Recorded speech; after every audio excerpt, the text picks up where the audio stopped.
Simula nga po nang ma-eliminate sa playoffs ang Oklahoma City Thunder, usap-usapan nga sa social media ngayon ng mga fans at analyst ang balita na posibleng pagawa nila ng blockbuster trade para makakuha ng bagong star player na mas makakatulong kay SGA. At isa sa mga pinakamalaking pangalan na nakadikit agad sa kanilang team si Giannis Antetokounmpo ng Milwaukee Bucks na maaari nga daw nilang makuha gamit si Chet Holmgren at ilan sa hawak nilang future draft pick.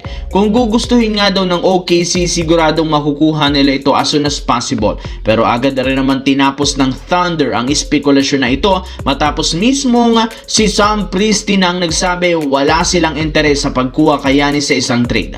Wala rin naman silang balak i-trade si Chet Holmgren, kaya malinaw walang mangyayaring trade sa pagitan ng OKC at Milwaukee sa susunod na buwan. Malaki pa rin naman ang kanilang tiwala sa kasalukuyang lineup, nakakayanin pa rin naman nilang mag-compete basta't healthy ang lahat na player.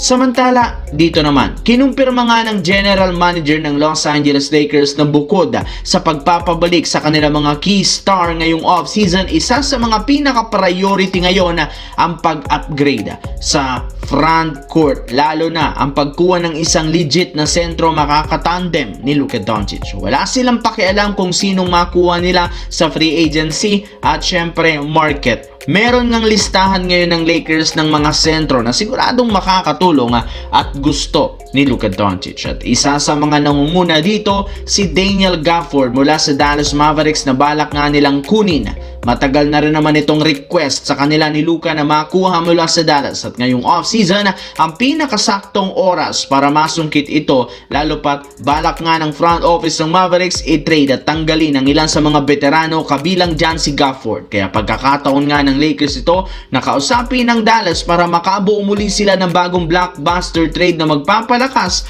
sa kanilang team gamit na rin si DeAndre Ayton at si Dalton Knecht.